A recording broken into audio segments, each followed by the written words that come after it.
This week on Not Just Another Sex Podcast. I empathize with them. I feel sorry for them. I'm so sad that they have already chosen this life when I'm so amazing. I feel very bad for them that they don't get to experience this life. But I'm also, and we're going to get into this in the spiritual tip of the day, but I also honor them. Yeah. Because the decisions that they made is still a stepping stone for me to be here. Without their mistakes, there's still that gap. They're, at the end of the day, I'm still the best of everything that they had. Hey, sugar. I feel like there are so many different things that I need to learn as an adult. I'm this nasty on a regular day, like on a Tuesday. I am your host, Samaya Burton, and don't worry, it's not just another sex podcast. Hey, you guys. Welcome back to Not Just Another Sex Podcast. My name is Samaya, and I'm your host, and I'm super excited for today's episode. So before we get started, we have a review to read. This one says, I found my people. Hi, Samaya. I want to give you your flowers now. I have always felt like I'm the odd one in a conversation due to my sexual desires, the way I parent my children, gentle parenting, to toxic family issues that I don't adhere to. You've opened my mind, body, and soul to being different, and I love that for me, in your voice. This podcast is a light to my darkness. You're helping and healing more than yourself. Kudos to you, baby. This is way bigger than you, and I can't wait to see what the bigger picture is for you. Cheers to serving your purpose. We needed this in the world. That is extremely validating.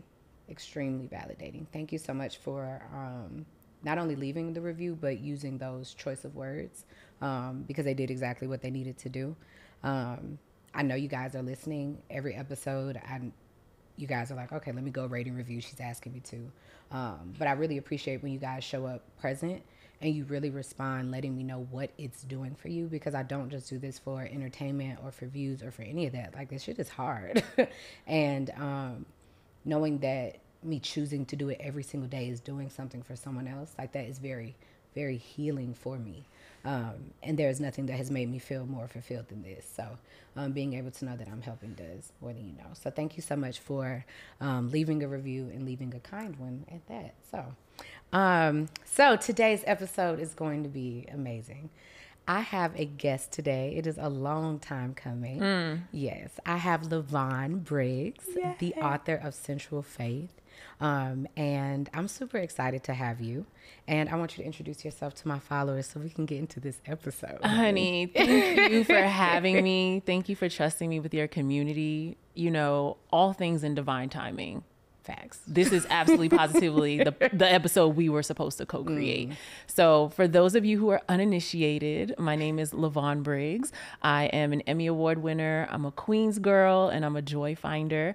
I show up in the world as an author and a spiritual leader and a podcaster. I am the author of Sensual Faith, The Art of Coming Home to Your Body, available wherever you get your books and your ebooks and your audiobooks, because I read it, okay? And it's an invitation for women, particularly Black women, to live their spirituality from a place of pleasure rather than shame. So I'm really excited to get into today's conversation. That is a hell of an intro. There's nobody that could do it better than that. Well, my name is Lyvonne Elise Patty Briggs, honey. You're welcome. I'm so excited.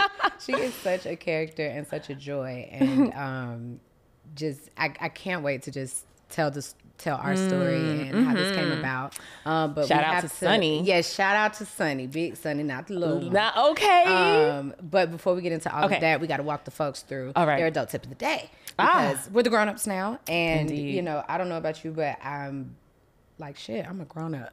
Yeah. So when did this happen? People are looking at us to give the advice and to know the life hacks and know all the things, and we don't. So to help you, like we're trying to help ourselves, we have an adult tip of the day where we just take it, whether it's something my therapist says or a little life hack, and give some out. That way you can just put it in your pocket, think on it, and move about, right? And then you did adulting every day. Just every day. Thing. So today's adult tip of the day is given to us by Ebony Davis. Okay, Ebony. And it says, today during yoga, the instructor spoke about trees becoming their strongest in autumn.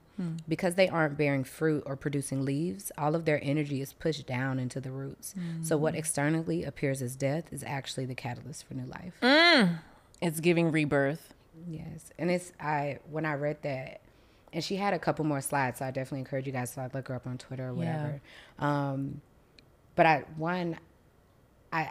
hear that as rest. I receive that as rest, because when you talk about like bearing fruit or producing anything, like that's work. Right. At the end of the day, that's work. And so there's so much beauty and so much like fulfillment that comes from just taking a moment from not doing anything. For sure. And I know that as women, and we always say, especially as Black women, that's the only way I can relate to you from this perspective, is it's very difficult to sit and rest. It feels like you're supposed to be doing something else. It definitely feels like you're supposed to be doing more. Right. And then when I think about, were you done with that thought? No, go ahead. Okay. When I think about seasons, growing up in New York, we had 4, right? And we learned that in elementary school. But I've been living in New Orleans, Louisiana for the past 3.5 years, and we don't have a traditional set of 4 seasons. And so what I learned is that sometimes the calendar or your prior experience might say you're supposed to be in this particular season, but where you're at right now is letting you know, it might be autumn where y'all at, but it's 83 degrees here. Okay. And I need to, dress and respond accordingly to what's happening where I am. Absolutely. Even if the season doesn't quote unquote match what we traditionally expected it to be. Absolutely. And that's the premise of us. That's the premise of this episode. And you guys know I'm so particular and so intentional about the topics that we discuss, from all the segments to the points down to the person. Yeah. And that's the thing. Everybody can say a lot about your path or the way you decide to show up in this world. But at the end of the day, you have no idea what temperature it is over here. Well, and it's my job to respond to that, because otherwise you're going to have to pick up the mess and nobody else is going to pick up the mess. You wondering why I got a parka on. To worry about your 2-piece bikini. We got a parka on for a reason over here. Look here.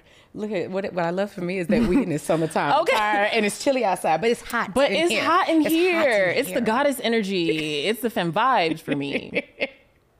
So I am really excited to get into this episode. And this last line, I have to say, it says, what externally appears as death is actually the catalyst for new life. Yeah. And to me, that's a symbol of letting go, letting things end, understanding that when something, like, we don't have to hold on to things longer than we need to. We have such a PTSD and problem with letting go when something is done, because we form attachments to things that aren't good, that aren't serving us. Right. And when you think something's ending, you can choose to think of it that way because that's true. But also when something's ending, it's because something else is beginning. Yep. And you have to start reframing your mind and practicing going there faster versus it taking 3 months. You'd be like, oh yeah, like, the real faith is knowing that, okay, this thing is ending, so let me mourn this, let me grieve this, let me give it the respect that it deserves, because something amazing is coming, versus you being woe is me until that new thing gets here. Focused on the loss. I have dissolved so many relationships this year, family, friends, colleagues, you name it. And I'm actually in the middle of an ego death right now. I've spent the past decade plus becoming this pastor, preacher, speaker, and that person, that beautiful version of myself, is no longer serving me. And so what does it mean to grieve the version of yourself that you thought was your highest self? But actually there's another ascension, there's another unfolding on the other side of that. So grief is not fun, but the only way through it is through it. Okay. In the words of radical softness advocate Josh Odom. So the sooner you can get through it, the sooner we can get to the other side of it. Yeah, I feel that. Hey guys, I've been getting asked, are you going to do a Black Friday deal? Honestly, I have no idea, but I do think I have some news that just might suffice. If you guys haven't noticed, we have been updating all of our Sexual Essentials content, including our masterclasses. So for the last time, the 3 masterclasses that have sold over 10,000 copies is available now in one bundle. Yes, that's the Mouth Masterclass, the Dick Writing 101, and the Masturbation and Squirting class. All 3 of those are available in one course now for $100. If you didn't know, each of those classes is normally $100 a piece. So make sure that you take advantage of this, because it's for a limited time only, because these classes are being taken offline. All right, enjoy, and back to the show. All right, so now we're moving on to Twitter Talk. Okay. Twitter Talk is where we're paying homage to Black culture, really, because Black Twitter has been around, and we still call it Black Twitter, even though it's not even Twitter. We ain't calling it X. Your mama named you Twitter. I'm going to call you Twitter. Okay? Not your mama called you Twitter. Your mama named you Tweet. I'm going to call you Tweet. This one is definitely where our conversation stemmed from. But AJ McQueen said, transparent moment, holidays are hard for me. And if you guys don't know, this is a Black man, you know, so I definitely empathize from a lot of different levels, but I want to read some of the other tweets that he included in it. So it said, transparent moment, holidays are hard for me. My mental health takes a big blow around this time of the year. I start thinking about my childhood, thinking about everybody that I lost, thinking about every unsettled discord, and then every suppressed emotion starts to show up. I didn't know what to call it before therapy, but it has helped me to understand that I deal with seasonal depression. This should be a battle for me mentally and emotionally, no lie. Internally, I get irritated quickly, my eyes get sad, my body gets tense, my tone gets sharp, and I emotionally withdraw. It'll look like I want to be anywhere else than where I'm at the moment, and that's not the case. It's really because the nigga's just feeling depressed, misunderstood, unfulfilled, and unsettled. Ashe, I see you, beloved. And I really felt that. Throughout the year, I am such a, like, even to myself, sometimes I'm a joy, even when I don't want to be. And I love that about myself. I think that it's really beautiful. And I love that I have a unwavering battery of that energy, right? But throughout, when the holidays come up, I ain't got it. Yeah. I don't have it. So, you know, having a child helps because it's like, I know how to show up for him. Conjure some joy for him. Oh, for sure. Yeah. Because he is definitely joy and light, and like he deserves all the things. You think Santa Claus real shit? Fuck it. Let's go find Santa Claus. I'm with it. And so I'm grateful to be able to show up through that for him. But it's one of those things that I don't think that we talk about. Right. I think we say seasonal depression, but this episode and having you here today is really for us to talk about the things that we're inviting home when we decide to go home sometimes for these holidays, and why some of the seasonal depression is what it is. And ultimately for me, seasonal depression isn't just about like the lack of vitamin D, but it's the lack of love, honesty, and integrity of my family. That's what seasonal depression is for me. It's it's where the disappointment shows up, because that's where I am. It's not really where I want to be for the holidays. I really want to be at home. So two things. I do want to affirm folks who are living with seasonal affective disorder, like that shit is real. Get you your little light, like go put your face in the window. You know what I'm saying? At 1 p.m. Eastern Standard Time, get what you can. Also, and this time of year exacerbates what's already there. And when you grow up with this idea that you're supposed to go home for the holidays, there's this obligation and this pressure that sometimes we internalize and put on ourselves. Well, who am I going to disappoint if I don't go home? And if I don't go home, I'm gonna have to hear my mama's mouth or daddy's mouth or whoever. But I learned as an adult with agency and through therapy that I don't have to do anything I don't want to do. My therapist says, if it doesn't bring you joy, it is your obligation not to do it. If it doesn't bring you joy, it is your obligation not to do it. So it is my obligation to myself to not go home, or like the language I like one of my community members uses, go back to the people who raised me, right? To go to their home for the holidays. Absolutely. So that's our Twitter talk. But I think that is also a great segue into our episode today. And we will put a trigger warning out here because I have no idea where it's going to go. I love you all very much, but you know, I have a dark side, and we're getting through some of that today. And is worthy of just as much love as the light side. These are the facts. Integration. And so today I want to talk about, and it's so crazy because Lyvonne and I have been voice noting, texting, 12-minute dissertations of podcast episodes and iMessage. Yeah. So working it out. Our entire episode has been pulled from our text thread. And I called her one day. I was on the road, and I said, and shout out to Sunny Speaks, Sunny Vegan. Who was a congregation member. So I pastored a digital church for 2 years on Instagram and Clubhouse called The Proverbial Experience, and Sunny is a member. Okay. And it still stands me and was like, do you know Maya? And I was like, I do not. Who is she? What's up? But please put me on, because I've never met a FAMU grad I didn't love. These are the facts. Okay. Y'all are fine, gregarious, ambitious, creative. Best code ever. You know one? That's 6'5", dark skin with a beard, emotionally intelligent. After I'm done, I got you. Praise I got to get me one. I got to get me one first. Then I got to get me first. Oh, both and. Look, So Sunny was like, you need to meet this woman. Aww. You guys need to talk. And so and when I reached out to you, I was like, hey, Sunny said we need to meet each other. We need to talk. We love you, I'ma Sunny. just tell you my story and you tell me yours, and let's see where the alignment is. That's literally how it was. And that's exactly what happened. And from there, I just started telling this girl all my business. I know that's where I found my sweet spot right there, telling all my business per the usual. And we had a lot in common. And I shared with you, hey, I have this platform. I started off as a sexual educator. I have moved into podcasting, and this is, I do it from my media company, and this is what my show is about. I'm a survivor of, parental molestation, and I deal with, that my mom is still with him today. And mercy. And this is where I am, and my show is about giving people the tools that I use to, be this person that they see in real time as I go through it. And my journey is about removing the things that I think I don't deserve, or a lot of those things that have shaped us over time to not really be our truest self. And then you shared your story. Yes. So I refer to it as being a survivor of father-daughter incest.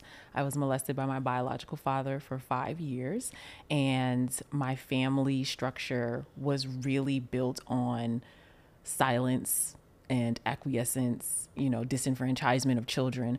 And this was not language. Let me back up.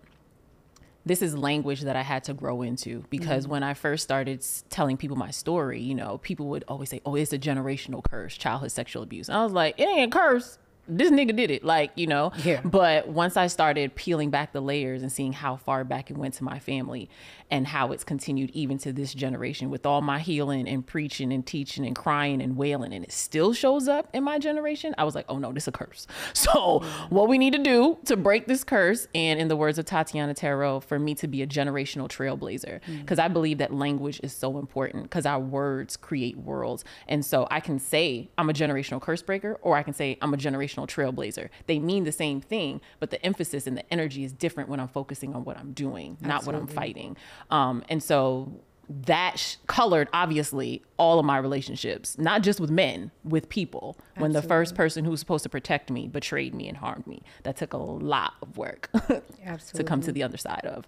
I believe that during this journey for me, it has been a lot of realizing that there was no safety growing up. My goodness. I think the acceptance of that and what it really means, sets in definitely more around the seasonal time, because it's the time where you're watching parents go into debt for their kids and do all kind of crazy shit that I'm not saying, like, why you ain't going to debt for me? Like, not like that. But you see how much people are so consumed with just trying to be a decent parent, or just give their child really everything that they want them to have. Or what they think being a good parent is. Absolutely. Yeah. And I'm over here, desiring safety. Oof. And so I called you and I said, well, first of all, we went back and forth like 12 times. Like, okay, are you in Atlanta? I'm in Atlanta. Are you alive? I'm not alive. Okay, you're asleep. Okay.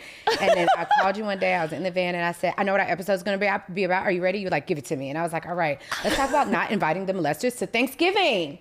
And she was like, I'm here for it. Let's do it. I'm going to get my stuff together and I'll be there. And I'll meet you in the A. Yes. And so this episode isn't like necessarily about Thanksgiving, but more so the holidays. And stop inviting the problem. Stop inviting the curse. Stop inviting unsafety to the table and then expecting these kids to show up. I think it's time to just really be very clear about the generational patterns that we are breaking, because a lot of people don't realize that they either relate or that they're doing it too. And just talking about some of those things and bringing it to the forefront, and then just how it has, grown into us, and then how we're using the tools to pull it away so that way you can be the original version of you. Ashe. So. Years ago, I was dating a guy, and we went to his mother's home for Thanksgiving, and his 4-year-old niece came over, and I remember his mom saying, go give your uncle a hug. And that activated something in me. And I honor the fact that, I live with PTSD, and sometimes I can be hypervigilant. Also, and this mandate that children have to hug family members without their consent, right? Go sit on that person's lap, go with this person. That conditions us to think that we need to go against our intuition and our innate feeling in order to keep the adults around us happy or to keep the peace. And that's something that I would like to see us leave in 2023, right? Yeah. Is forcing children to be in close proximity to people that they don't want to be in close proximity to. Or giving them a moment to figure out when it's a good time for them. It doesn't necessarily, it doesn't necessarily mean that the person is unsafe, but telling a child basically when they've already said no, this isn't a respect thing. Me deciding that I don't want to do something with you is not a respect thing. It's my decision. And there are so many ways that we don't have autonomy over our bodies within our family. And just even, and this isn't all just like the sexual kid toucher conversations. I'm talking about even with the gluttony and the food, it's you coming in and you're talking about someone's weight immediately. At this, I understand that like it's an old folks thing, and it's not to sit here and analyze every single thing that I did or didn't like, but more so understanding this is affecting us when we're getting older. Absolutely. And the fact that our body size being talked about initially when you have no idea what's going on with someone. Right. It's none of your business. If you really are concerned, saying that in front of the entire family or putting them on blast when usually the person saying it is in no type of shape or good health of their own. And like, that's a problem. Forcing kids to finish their plate and then you see these kids that are like 300 pounds in the third grade. It's like, okay, now you're developing these bad relationships with food. Right. Or the fact that we're eating with people, but we're sitting in silence that you can't spend a night at Uncle So-and-so's house because we know that they have urges. Instead, we're going to stuff our face with this sweet potato pie and act like we don't know about it. Repress it. You can't go over there. Then why are they here? Exactly. Why... I need an answer. I need answers. Why are they here? Why are we allowing, what is it? Like, you can't spend a night over there. And, for me and my family, I have consistent guilt with knowing that my mother let other little girls come over our home, knowing that my dad had these urges. Because you were really gambling. Like, I ain't gonna lie to you. Like, if I was those other mothers, then my mom would have to see me. Because it's like...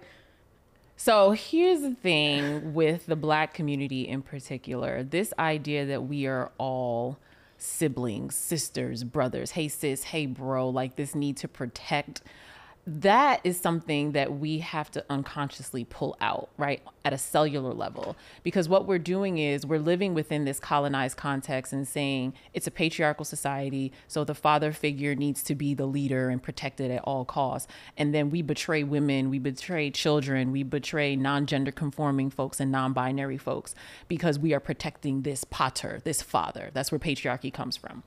And so for me, we have to honor women. We have to honor children. We have to see the babies as human beings who deserve full agency, whatever that looks like at their age. Because then when we deem children and women as worthy of protection in spite of the father figure, that's when we'll start to stand up to the systems and the silence and the acquiescence. The second part is on an individual level, we need to face our own trauma, right? Because with women like us who are speaking vocally and openly about what we've been through, we are forcing those who have been repressing for so long to confront something they would rather not do that. Because if your mom honors that your dad is an abuser, she might have to face the other abusers in the family. She might have to face the abuse she suffered. And so many people are minimizing and disassociating because it takes great strength, great courage to embody that and to transmute that.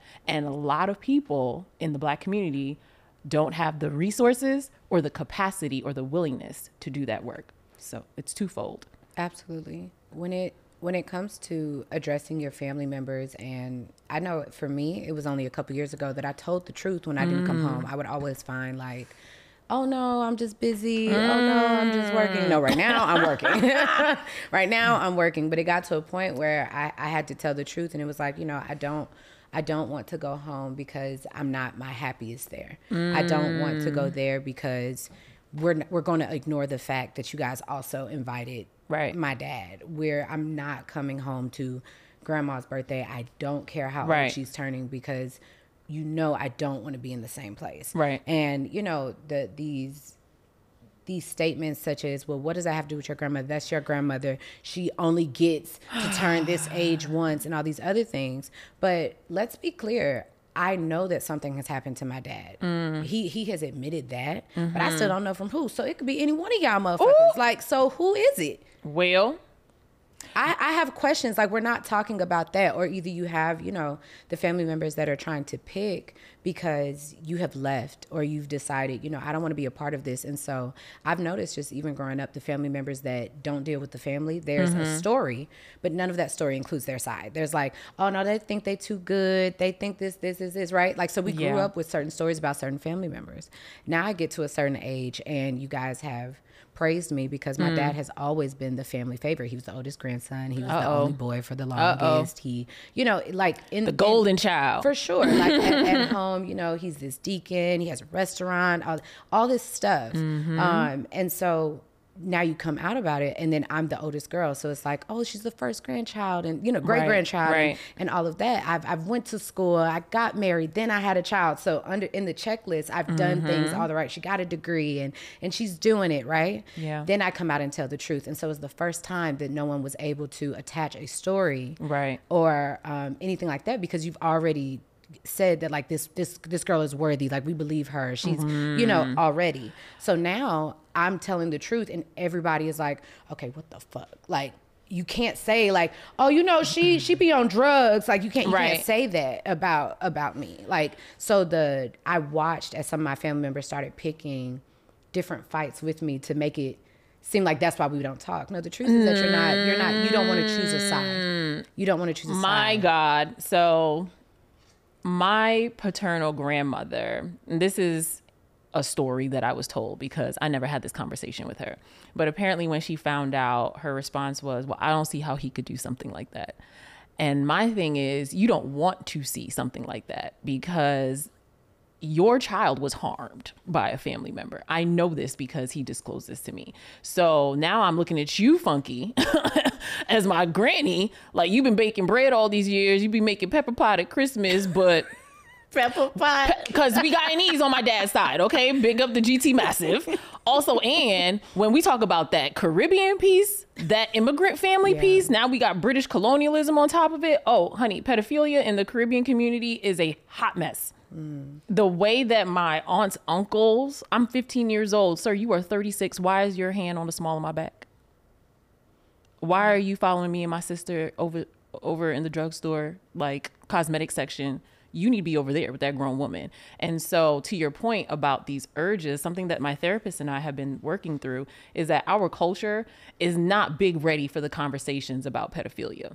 Yeah. Because what we would be able to do is help men fulfill those desires in ways that are ethical. For instance, sex workers who are in their 20s, but they have a very young face. So they appear to be 16. Yeah. But we want to shame sex workers, right? So now you can't have none of the solutions. When really they're providing a great service to society and saving our children consensually, ethically, right? Yeah. And getting a bag, praise God.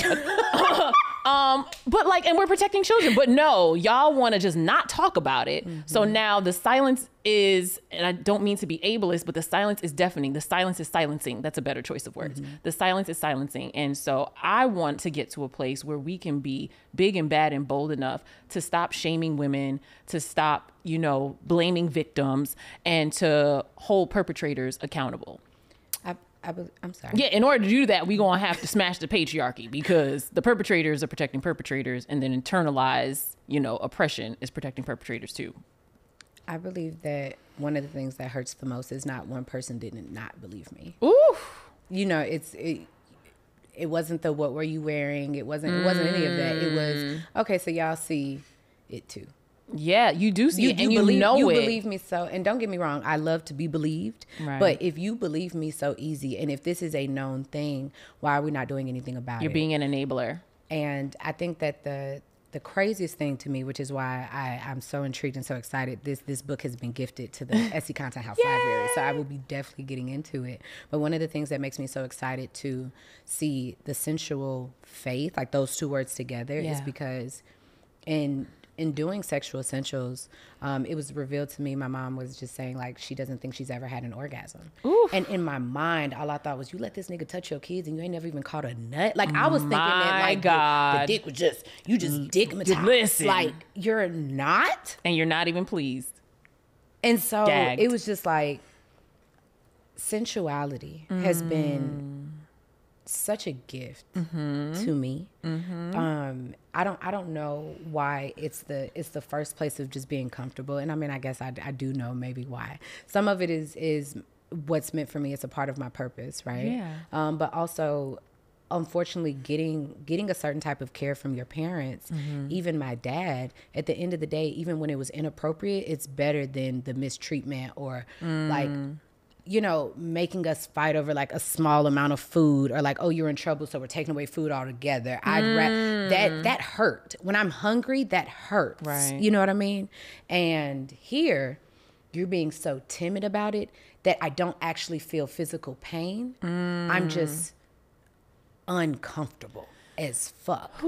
But at the same time, you have a child who is missing affection.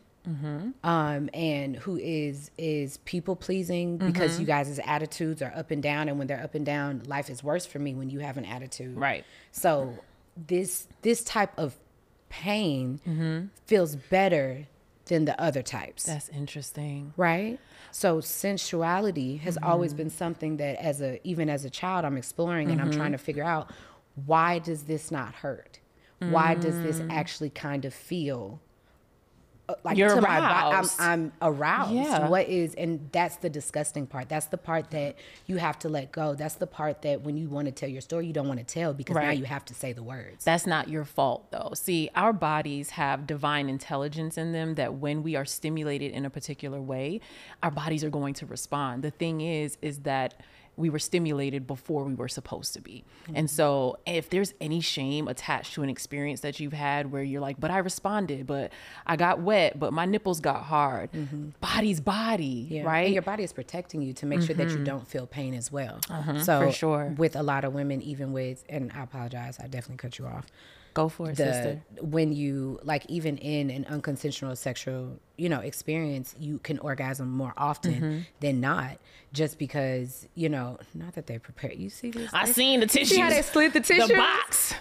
Not one. Like, here you go. Give them the box. Give them the box. They gonna need the box.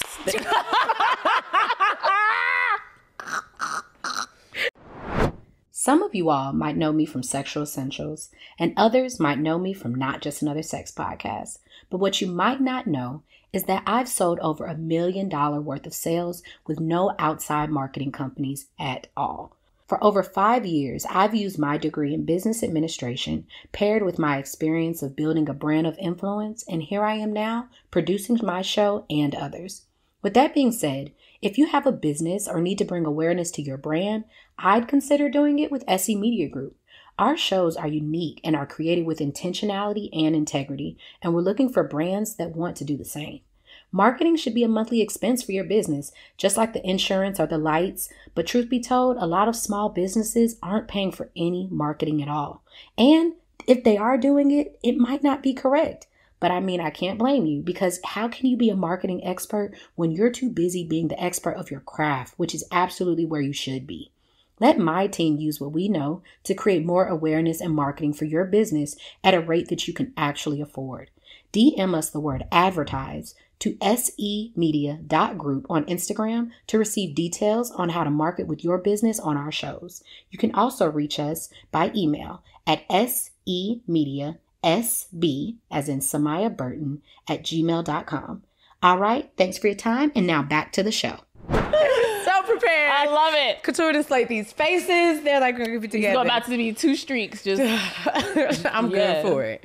And I think that, we don't even realize that sometimes women can't orgasm in a consensual situation, but in an unconsensual, they're able to, or the things that get them aroused in the bedroom are really the things that were happening before. Like I have a crazy thing with nipples that started from molestation. Like it took me a long time to even get the type of pleasure that I desired because I didn't want to say the thing that I like because I knew where it came from. Got you. But it's what my body has found attachment to. Right. I can't do anything else about that, right?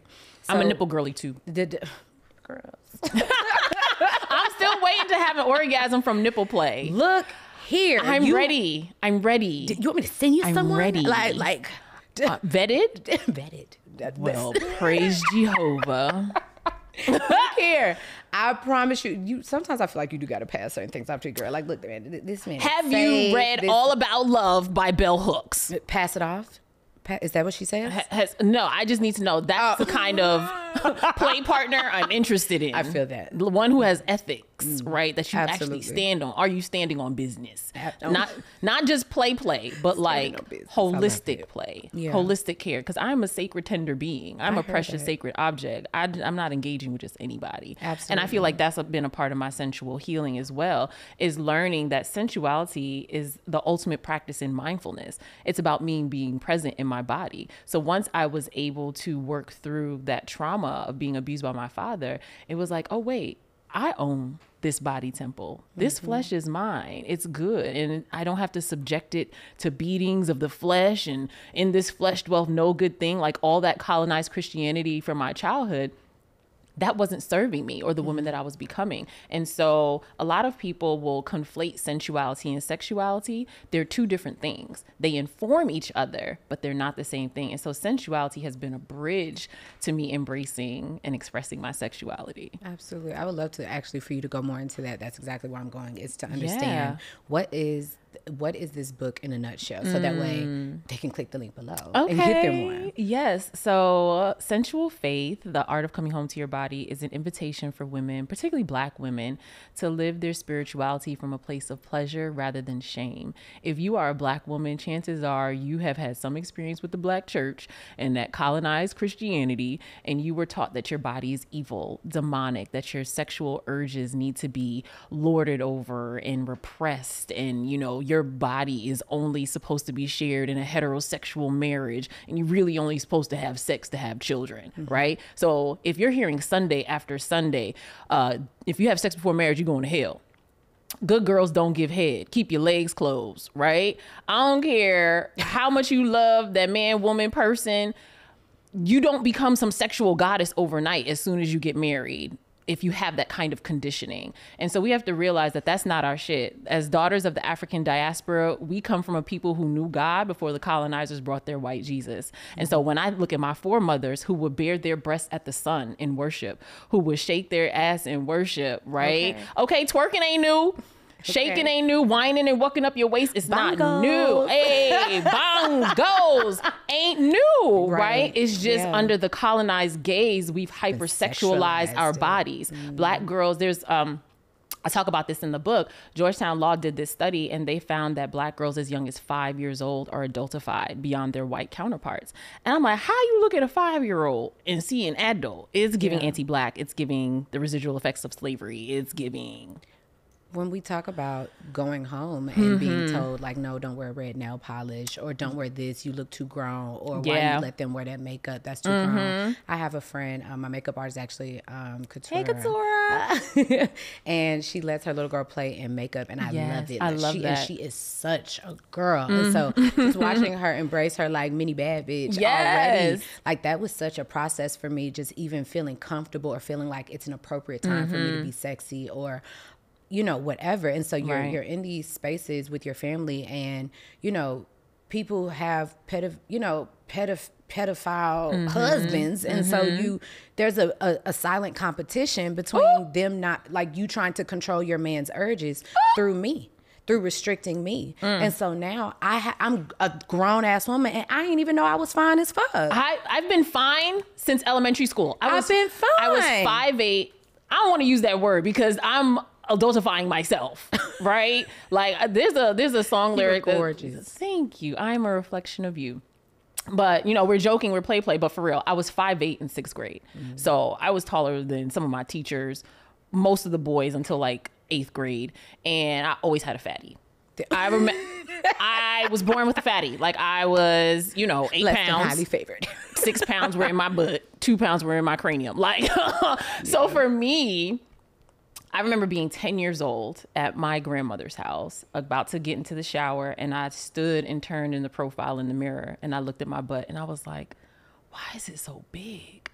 Oh, I hate it. And this is me thinking that I'm drawing this attention because I'm walking to school in a plaid skirt and some 60-year-old man is like looking at my butt and making comments. And like, I have to pretend like I don't know what he's saying just to survive and get to school or home or wherever I'm going. So I thought it was my body that was bringing all this. No, it's the sickness of men. They're looking at my body and they're doing this, so I'm making Instead of seeing a child in the community, which is very African centered, right? Yeah. To know that it takes a village to raise a child. Instead of you being a part of my village, you're being a fucking predator, and that's disgusting. You disgust me. Yeah. So I had to, grow into it, and now I love my ass, okay?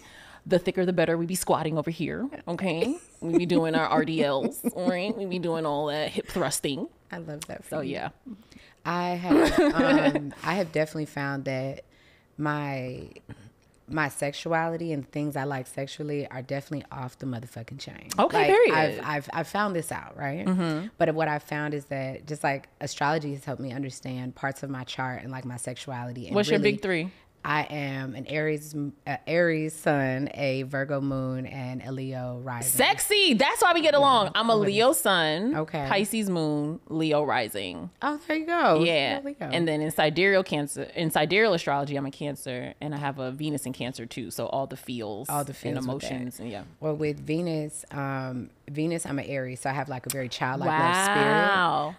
But in my Mars, I'm a Pisces. Ooh. And then like Lilith, Aquarius, 7th house Aquarius. So it's just like so Get much. into it. Absolutely. It is so much unique sexuality. Yes. Mm-hmm. And yes, I'm an Aries. So which means that like, this is the first sign of the zodiac, you guys. So it's very childlike. Just understand like an age is Aries is the first. So that's going to be the youngest zodiac. And then you have Pisces as the oldest. When it comes to my book is an Aries. Oh, I love that. I love that. I ran my business astrology for Sexual Essentials. Yeah. But what I found is that my knowledge sexually and all of that is very mature. But also, an old person is like, they're not really with like hot and quick, down and dirty type shit. It's really like, I want to get into your mind. I want to like really nurse this desire. I want to make sure that this is really going to be effective. I want to make sure that you can handle all the things. Good. Because if I'm not doing all the things, I really don't want it. Okay. Right? And so with that Pisces sexual energy, the more sensual I became, I feel like sensuality was really a way to nurse even my own consent. Mm-hmm. And I found that being able to be disciplined over good dick is really the key. It is. Because like you have to be able to make yourself feel amazing, because as long as you can make yourself feel amazing, then there is no excuse. Right. Like now it's just a habit that you need to break. Mm-hmm. But when you think that all your pleasure and your sexual like well-being and the bridge that you take, like you said, to your sexuality, if you think all of that is through men and being desired through them, then that puts all the power there. And not power as in like, let's play this mind game, like two can play that game type shit. I'm talking about like power, like really where your autonomy of your own body goes. Right. But when you start with self and you explore sensuality and the things that make you feel sexy and the way that you play with your own power dynamic and your own kinks and, your self-pleasure and really diving into your sexuality, the more that you feel the shame, the more that you keep going, because I know we need to get rid of this. Like, and going further, like, oh, this feels shameful. I need more of it. Exactly. I need more of it because I don't want to feel the shame anymore. It's like EMDR for the body. That's good. Yeah. I wanted to go. Go ahead. Okay. No, go ahead. I wanted to go back to the tree wisdom that we had at the beginning, right? As tall as a tree grows, it's its roots go as deep underground. And so you have to have that balance. You know, in African cosmology, we say as above, so below. And so you can go as deep as you want because we're infinite beings full of infinite possibilities. And so my sensuality was actually a womanist spiritual practice for me that helped me get to a place to learn more about my kinks. So I don't identify as a feminist. I identify as a womanist, which means I care about the perspectives, experiences, vantage points of Black women and femmes first and foremost, period. And so it started with me slowing down and breathing. I have a tattoo that says breathe on my forearm because when I'm stressed, my breath is usually the first thing to go. It started with me elevating my drinking experience. I love tea. So rather than, you know, using tea bags, let me get one of these cute like steepers, right? That's like pink and porcelain. You know, instead of drinking out of a regular water tumbler, let me get a gorgeous vessel, an orb that has sacred geometry around it, right? Instead of just soaking to ease muscle pain, right? Let me add some rose petals. Let me light these candles. Let me put on my Tank playlist. How can I indulge? How can I make this juicier? And that helped me be present in my body. Then I started to explore, well, now what does my body like to feel, right? Let me. It like silk. We love a silk and sateen over here, okay?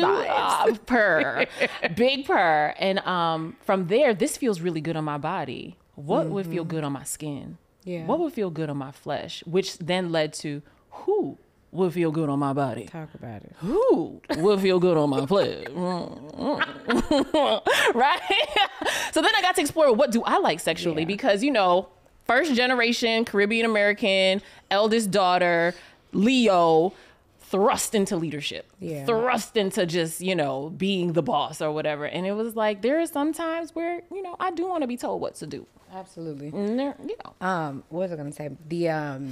What I've found is that the foreplay that you give yourself is very difficult to accept anything less when you give yourself more, good, right? But ultimately, we're talking about romanticizing our lives. Yes, and I'm big on that. I realize that a lot of the reason that I'm even here is because I romanticize everything. And that's really dangerous, but it's really what saved me. Why do you say it's dangerous? There is a level of, it's such a positive thing, right? But as women, we can give birth and we can, you know, maneuver anything and transmute anything. And you have to watch what you transmute. Ooh, and when you can love the boogeyman. I like that. I can love the boogeyman. I like that. I do not hate my father. I do not hate my mother. I miss them so much. Same. But creating the boundaries in myself to understand that they don't deserve me to give a fantasy life to some fucked up shit. Precisely. And also understanding that the men that I choose to experience me, right, they have to be deserving of that because I have a gift where I can transmute energy. I can make the worst time of your life feel like the best time of your life because I'm truly grateful. I am truly grateful to be here. Like the energy that I feel within me, like this is enough. You know, like the freedom that I give myself to live, the freedom that I'm still here despite all of that shit. Like that is not something that people are born with. It's not everybody's birthright, but it's mine. And the fact that I know how to transmute that and create this, I have to be very, very picky about who I let experience me because I value it. You know, so I romanticize my life, you know, because when I romanticize my life, I don't need to romanticize love because love is such, it's not a romantic thing at all. Love is not a romantic thing at all. Loving myself is a lot of pain. It is a lot of pain. And so romanticizing the other things that I can control, the aesthetics of even this content house, is me romanticizing my life. If I have to come to work every day and I got to tell y'all my shit so I can fulfill this destiny and embarrass the fuck out of myself, I'm going to do it with the wine glass. I don't even drink and I need a wine glass. And you deserve a wine glass. Put me some apple juice in there. Listen, I drink water out of wine glasses all the time because it's not about what's in it. It's about how I feel ingesting it and consuming it. We talk about consumer culture, right? Especially this time of year with all the sales, even though they ain't been sales in like, girl, did you see they was putting the same sale in for the Black Friday, they just put on Black Friday paper. I was like, these ain't the sales we used to be cracking the front door open for. People used to be catching elbows for these over TVs. 10%. That is a tie. That is not a sale. Look here. But to your point, when you were just speaking, I felt like my gut just like open up, like leap up, because I feel the same way. My therapist, Dr. Boyd, she actually wrote the foreword for my book. So shout out to Dr. Breonna Boyd. I love you, girl. But she says the thing is you're an alchemist, Lyvonne. And alchemists can stay in situations way too long because you can transmute anything. And it just made me realize how much I need to trust my intuition and my ancestors and my guides, because I will know something is off, but because I can transmute it, I'm like, oh, okay, what's next? I know how to protect myself through this. So, you know. But I don't want my healing gift to become a crutch. Absolutely. People can let their trauma be a crutch. Exactly. We're trying not to. Look here, somebody got me in my feelings. They wrote me my first bad review on the podcast. And it was like, Samaya, maybe you should have your own show because you be cutting people off. And you know, like when you self-reflect, I can always tell the truth. I absolutely be cutting people off, but also I deal with a lot of people that like me. And so they know I do it, and they'll correct me like within love, or they're like, you know, it's not their hard boundary. And so I talk to a lot of other like loud girlies. And then when I cut them off the first time, I'm so conscious of it because I don't want them to perceive me as rude or like I don't want to hear them. I'm just that Aries baby. I'm excited. We're both fire signs. We're feeding off of each other. You're lighting up. So it's not that you're cutting me off because you're mansplaining and you don't want to hear what I have to say. Like something in you just, it's like fire shut up in your bones, you know, my little scripture folks. So not that y'all little, but I'm just saying the script. Anyway, so the point is that it's in you. And that's the thing. That's how you know you're on purpose, because you're lighting up. And you can't contain it. And so many of us are not living in our purpose. We're living beneath our birthright because we don't know how worthy we are. Because we think because we've been abused, because we've been harmed, because we've been traumatized. You know how many times I had to remind myself, Lyvonne, you are not broken. Here we go. Lyvonne, you are worthy of love. You are worthy of the greatest love story that your heart can hold. And I have to remind myself, especially in these dating streets, right, that settling is not an option. It's not an option. It's not an option. At 41, what? I've waited this long, honey. Oh, wait. They gave us tissues. They did. They brought the box. It ain't dropped yet, though. I'm trying to maintain. Let it air dry just a little bit. But, you know, I believe God gave us tear ducts for a reason, so I'll cry anywhere, anytime. I'm with it. We're just going to save this face, though, you know. But the point is that I have to remind myself that the romantic love that I want exists. He exists because I exist, right? Yeah. That my therapist also says that. And the last thing that I'll say about this part is that there is a part of me, let me just be honest, I feel insecure sometimes because I don't have like in-laws from my future husband. And I feel like that's a deficit, that I don't have this big family to welcome you into. And I know that my friends who are my chosen ones, they'll love him, and, you know, they'll make, there it goes. Sorry, Couture. They'll make it work. But I want my dad to walk me down the aisle. I want to have like the people who raised me at my baby showers. And I know that's just, I don't think it's possible unless they do a whole lot of fucking work, which at this point in time, they have proven they are not willing to do.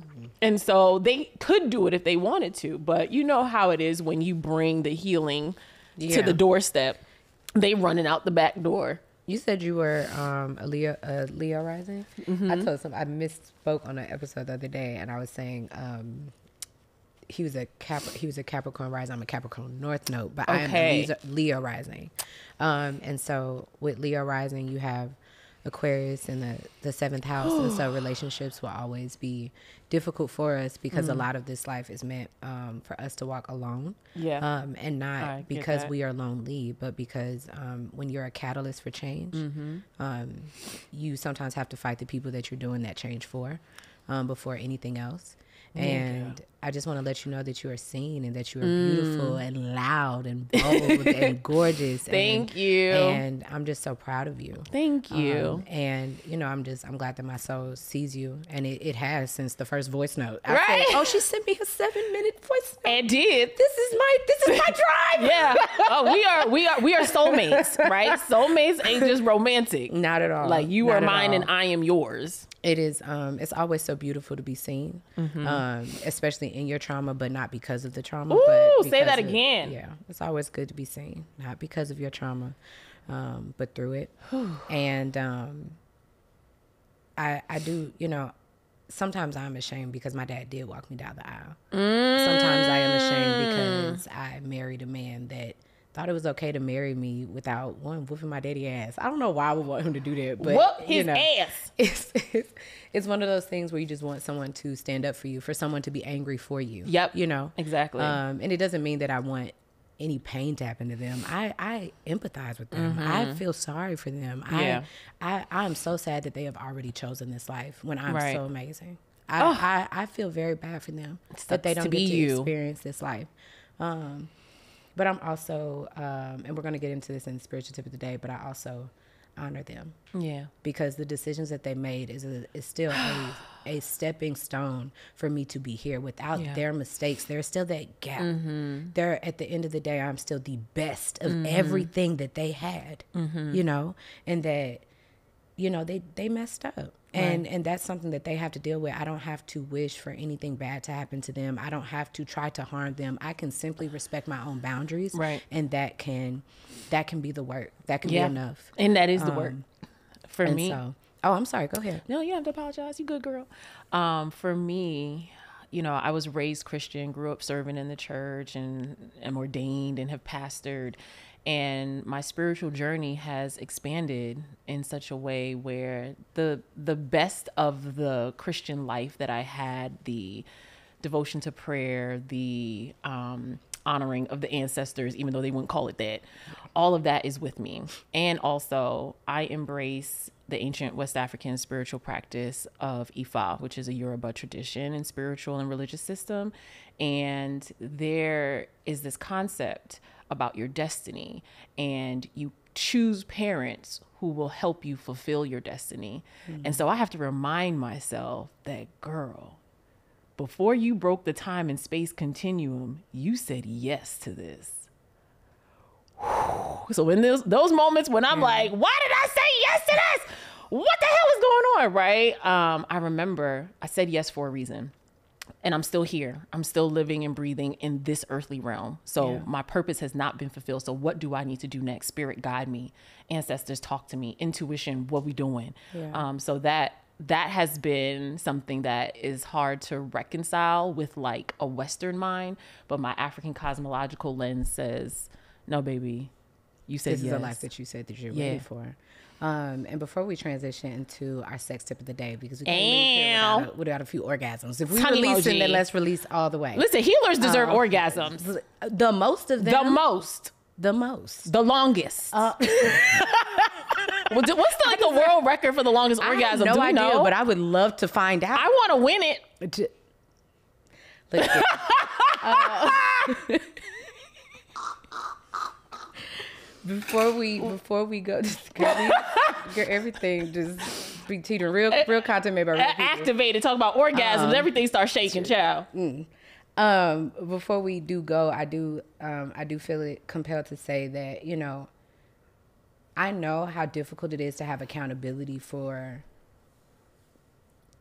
making a child's life difficult. And I want it to be known that I have the gift of loving anyway.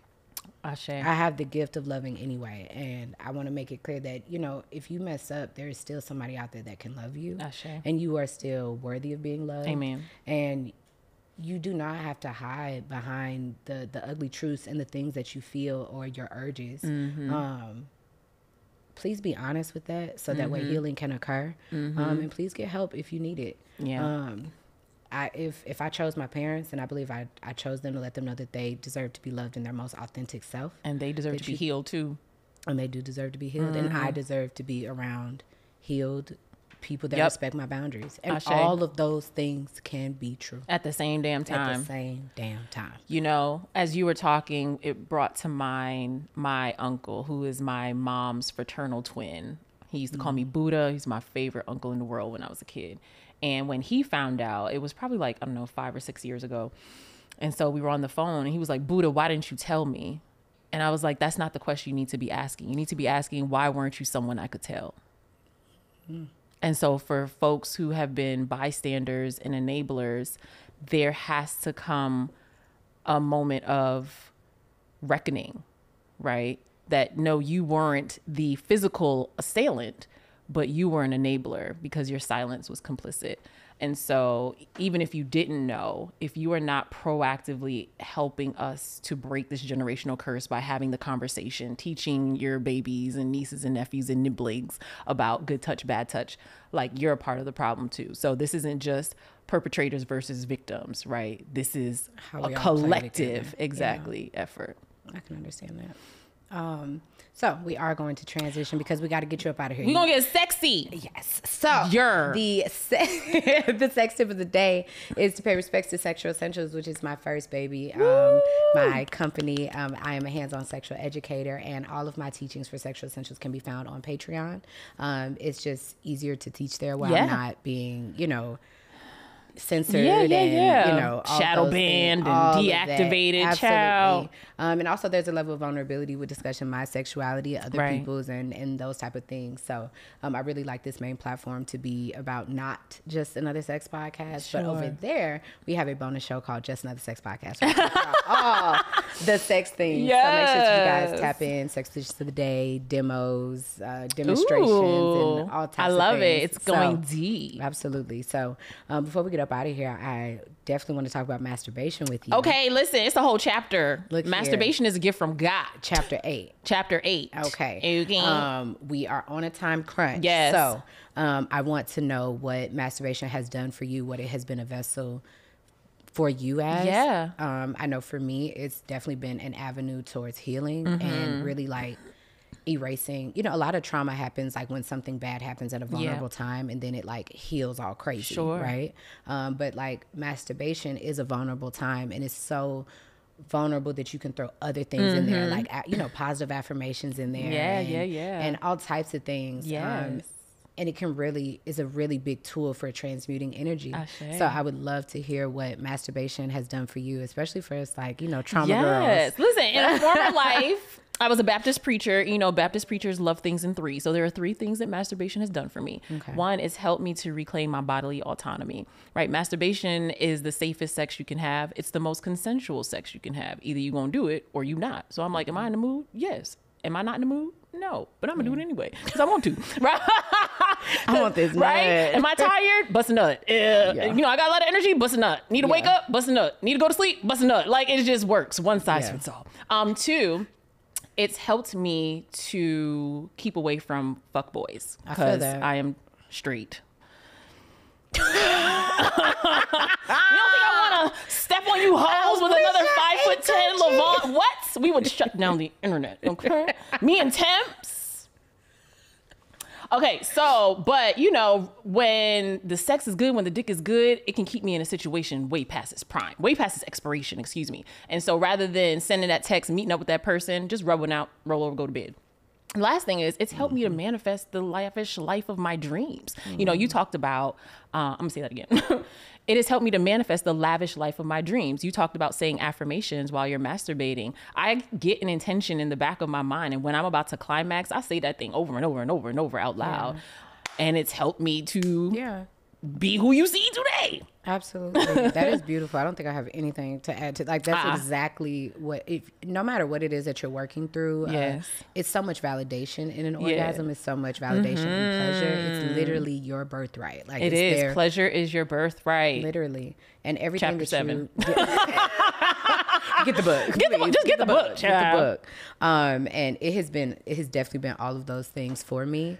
And, you guys, it's definitely a mental thing. So like, if you don't like something, masturbate to it. Like if you know that you need to clean the kitchen, masturbate to the fact that like, oh, I need to clean this kitchen, and so you're gonna get it done. And now I ain't gonna lie to you. Intention. Get you a cleaning lady if that's what you gotta do to clean the house. But like, let's say you talking about like writing your book. Hire the help. Yes, absolutely. Hire the help that you need. Like, because there's somebody that's very therapeutic for them. Like, let them do their thing. There are people that love cleaning. Absolutely. But what I want you guys to understand is that whatever is blocking you from your blessing, whether that's like discipline or consistency or whatever it is, masturbate to that thing so that way your mind can form a better relationship with it. So now instead of feeling anxiety about your outline to your book that you're supposed to be working on, the outline to that master class you're supposed to be recording, or, really, are you on my toe? I'm just here doing what I need to do. I think you on my big toe and on the left foot. Masturbate to that to make that process easier. Say less. It'll just help you have a better relationship with those difficulties so that way your body doesn't see it as a threat or like you can't do it or, putting it off. Now it sees it as pleasure, and that lasts for a little bit and it gets you through it, and then you just do it again. That's a challenge. I'm going to do it today. Okay. Because I masturbated before I got here. Always. Always. I had to catch two for we got to get a twofer. Sit down. Yeah. Okay. So before we get up out of here, we have to do the spiritual tip of the day. Yes. You had taught me a new word, so I got to make sure I look up so I say it right. Yes. Okay. So the spiritual tip of the day is just where we take spirituality as a whole, which of course encompasses religion, but also different tools and resources for those where religion is not enough, but also the parts of you that you don't even know, like from past lives and your ancestors and things like that. And just breaking it down into a bite-sized piece, so that way we're not so ignorant or resistant to talking about something that's just unfamiliar, these words, like, so today is about ancestral veneration. Perfect. Okay. You did it. And we're going to break down the words. So ancestor being like, your grandma that's tattooed on your arm. Okay. The funeral programs that you got on the bookcase in the living room. Yes. And then you have veneration. And you were teaching me something before the episode, so I would love for you to share that. Absolutely. When a lot of people hear ancestor veneration, they think ancestor worship, and I'm supposed to be worshiping my ancestors. Veneration means to respect, to honor, to treasure, and remember. So it's ancestor remembrance. It's ancestor honoring. So if you think about it that way, it might be, easier to consume. Okay. Well, I'll share a way that I do that, and then I want you to share a way, and then we're going to tell them where they can find you. Okay. And then we're going to be out of here. All right. Let's go. So for me, my travel van that's outside is a way that, and believe it or not, I don't just honor like my past ancestors, but I honor and remember my parents because I have mourned them, even though they're living, because I do have to protect myself and like my feelings. Swimming in this like unsafe place of just grief is not necessarily healthy for me. Yeah. So at this time, they're not here. At this time, powerful. They're not here. Yeah. And because of that, and despite all of the other things, it doesn't mean that I don't love them, don't miss them and things like that. But, fishing, camping, and outside has always been a big part of who I am, and as well as like how hard I work. I watched my dad do it. Yes, I would have made some changes, but also my work ethic and this entrepreneurial spirit comes from my family. And so I honor that by teaching my child about certain things. Do I give him all the details of the who? Not yet, because it's not time. I don't want to lie to him ever. Right. But I do make sure that he understands outside. We camp. That van has saved my life this year. I have been, I have not had a stable home in over 6, is it 6 months? 3 or 4 months. Wow. And because I have that van, because I chose not to try to hide the things that I'm remembering of my family, I had a place to live because this van has already been converted into a living space. Talk about a season, Absolutely. So, I'm grateful for being able to see the good, the bad, and honor the things that are good memories of us. I loved fishing and camping with my family. Aww. Like that, you cannot tell me that was not Christmas time. Right. So just even being able to do that just feels like it's something that we still share. And it's a hope that if we ever like come back together, that I have safe space for them. That's what it does for me. Yes, I love that. And thank you for that offering, that living ancestor, because I am estranged from my father. My mother is no longer with him. We have a relationship, but we've gotten to a place where now I am the mother and she is the child. So Merlene, I'm parenting you, child. We in this. So that's going to help me. How do I want to phrase this, Spirit? So for me, my ancestral veneration practice looks like being in deep relationship with those who have come before me. So when I was in utero, I actually changed my name. My mom had chosen the name Amanda Renee, but her pregnant coworker had her daughter before my mom had me and named her daughter Amanda Renee. Shady. But my mom was like, I got to give my daughter a name. And so she named me Lyvonne after my grandmothers Lynette and Yvonne. So put those together and that's me. So my maternal grandmother transitioned when my mom was 17 from breast cancer. But everyone says that I look exactly like Norma Yvonne Osborne. So she was the first ancestor that, you know, I printed out a picture, got my frame, put her on the altar. So I have an ancestor altar at home. So an ancestor altar can be started with 2 simple elements: fire and water. Fire and water are both portals. So a candle, preferably white, but any color will do, and just a small bowl or cup of water. And you announce yourself by whatever name you go by. Your ancestors know all your names, child. And just say, hey, I'm ready to be in relationship with you, or I'm ready to deepen my relationship with you. Because the last thing that I'll say is, when I first started my ancestor veneration journey, I was only venerating my maternal ancestors because they didn't abuse me, right?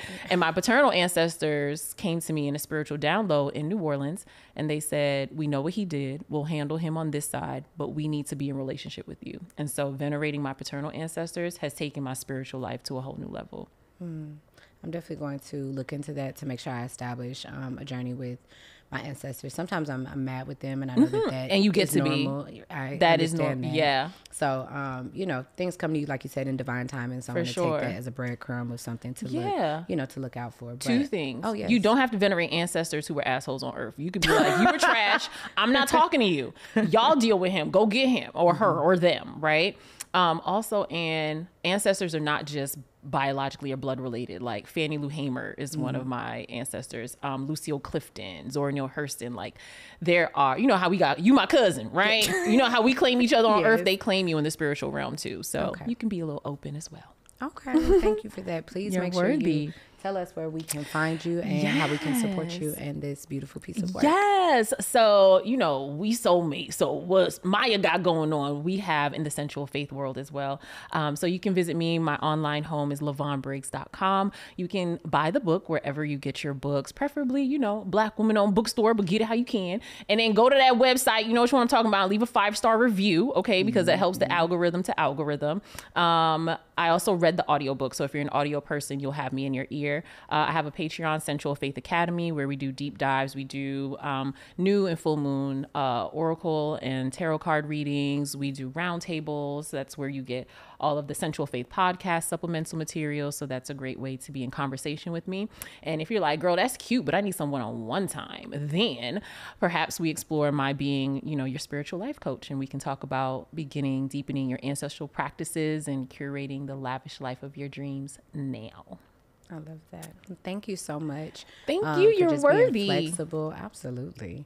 Thank you for being so flexible and showing up with me today through such a vulnerable and honest conversation. It is everything that it needed to be. So I'm just excited for our journey, to know you, to connect with you. And I just appreciate the energy that you have given me, and just the open arms into this world, and, you know, just for loving on me and seeing me. I love you. I adore you. You got me for life. Try to break up with me. We gonna look coming over to the content house. Where's she at? It must be the Leo rising, blood in, blood out thing. I have no idea. But I wish you would try to leave me. I'm not leaving you. You in the library now. You stuck. It's up and it's stuck. I am very excited. You guys, thank you so much for saving space for us during this conversation. Please make sure that you, you know, just analyze your life, and whatever you need what resonates, you know, keep it and spit the bones. So I love you guys. Thank you for tuning in. Please do not forget to rate, review, and join the Patreon below to support the creatives that have made this show possible. I love you guys, and I will see you next week.